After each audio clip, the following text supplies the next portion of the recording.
Então, em sua obra Aconselhamento Cristão, Gary Collis, ele também na página 23, ele comenta: mas a Bíblia não afirma em lugar algum que é um manual de aconselhamento. Ela trata de questões como solidão, desânimo, problemas conjugais, tristeza, relacionamento entre pais e filhos, ira, medo e várias outras situações que surgem no aconselhamento. Porém, jamais se propôs a ser a única revelação de Deus sobre como ajudar pessoas.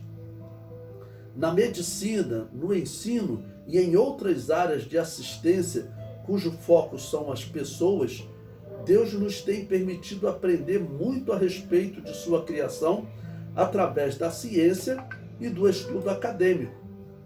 Por que então deveríamos segregar a psicologia, considerando-a a única área que não tem nada a acrescentar ao trabalho do conselheiro? Bom, por que ele fala isso?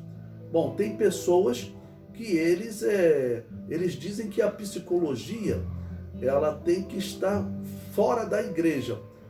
Não é bem assim. Algumas pessoas que criticam a psicologia, eu falo porque, você veja, a psicologia ela tem assumido um caminho um pouco complicado. Quem faz psicologia, ele acaba participando às vezes de sessões espíritas, porque a psicologia assumiu como ciência a possibilidade da pessoa de ter um médium participando de determinados aconselhamentos. Então, isso é algo complicado. E a psicologia, ela tem assumido uma postura antibíblica. Alguns psicólogos, né? Por exemplo, a psicologia tentou colocar como lei, né, uma proibição do psicólogo receber e tratar alguém que deseja abandonar o homossexualismo. Isso é irracional, isso é um absurdo. Depois essa lei foi revogada, mas ela chegou a vigorar por um tempo. Eu me lembro o caso de uma psicóloga cristã de Santa Catarina, que ela chegou a ser punida pelo Conselho de Psicologia porque ela aconselhou pessoas, né, que entraram no consultório dela desejando ajuda para abandonar o homossexualismo. Mas como assim não pode receber? Isso é até ilegal. Não pode haver uma lei dessa. Se alguém, por exemplo, quer abandonar o homossexualismo e pede ajuda, por que o psicólogo tem que ser proibido de ajudar? Então, como a psicologia entrou por uns caminhos estranhos assim, alguns dizem que a psicologia tem que estar fora da igreja, né? Então, observe, isso também não está correto, aí chegou a um extremo, tá ok? Toda ciência, ela pode trabalhar de forma positiva ou negativa. Até a teologia pode trabalhar de forma negativa. Eu citei no bloco anterior a atitude, né, do John Piper, que ele deu um péssimo conselho aos americanos, respondendo a pergunta do porquê Deus permite um atentado como as Torres Gêmeas, uma maldade tão grande assim. Ok? Então isso é um teólogo que, no caso, causou um problema, porque ele deu uma resposta completamente errada, dizendo que aquilo ali foi causado por Deus, ordenado por Deus.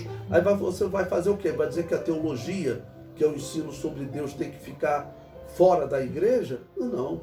Então qualquer ciência, seja arqueologia, seja astronomia, seja matemática, qualquer ciência, ela pode ser benéfica ou maléfica. Tá bom? Então, assim também a psicologia. Bom, e na lista que ele citou aqui, tá bom?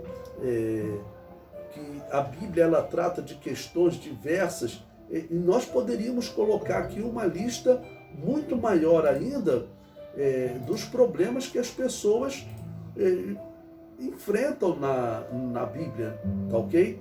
Né? O problema de solidão, Quem nós poderíamos, por exemplo, pensar que pelo menos ele se sentiu nessa situação? Foi Elias. Parece que ele pensou que havia só ele em Israel. Então ele estava vivendo um momento de solidão. Por exemplo, podemos pensar em Moisés, quando ele está no deserto de Midian, vivendo uma situação de desânimo. Por quê? Ele teria tomado uma atitude nobre, segundo o autor aos Hebreus. Ele se negou a ser chamado filho da filha do faraó. Ou seja, ele se recusou a herdar o trono do Egito. Mas para isso ele, claro, teria que se negar a dizer que era hebreu. Então ele tomou uma atitude nobre. E por que todas aquelas coisas aconteceram e agora ele está vivendo há 40 anos lá em Midian, né? Já com 80 anos, ele poderia estar vivendo uma situação de desânimo, talvez até pensando, olha, Deus não vai fazer mais nada na minha vida.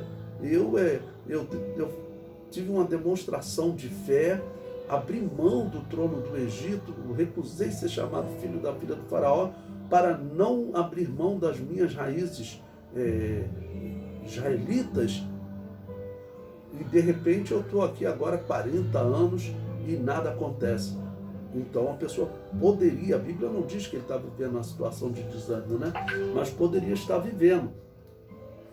Problemas conjugais, o próprio Moisés vive um problema conjugal, porque quando ele sai de Midian e vai para o Egito, no meio do caminho, ele resolve circuncidar os seus filhos, e a sua esposa discorda daquilo, chama ele de sanguinário, e resolve voltar, abandona ele, e agora o homem foi executar o êxodo de Israel sozinho. Então foi problemas conjugais, né? E outros terão, né? Salomão, a gente, se for descrever os problemas conjugais que Salomão teve, ainda mais por ele ter vivido com mulheres pagãs.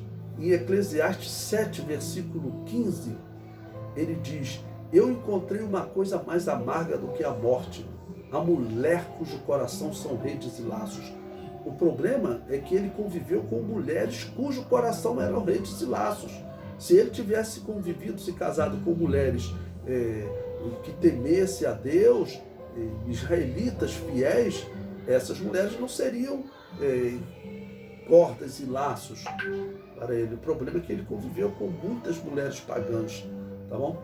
Então também relacionamento entre pais e filhos, nós temos até o exemplo, por exemplo, de Saul e seu filho Jônatan, né? Jônatan acabou desobedecendo o pai porque o pai estava seguindo o caminho errado, tá bom? Então é um problema de relacionamento entre pai e filho.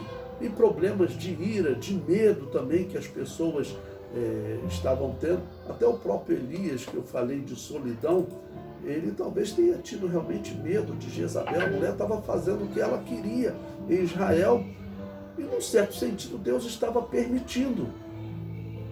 Então agora ele falou, será que Deus vai permitir, né, que essa mulher me mate? Porque ela estava matando os profetas, então, ok? Só eu fiquei. Então ele talvez tenha tido medo, por isso ele fugiu, ok? Então é uma lista interessante que Gary Collins apresenta aqui nesse ponto.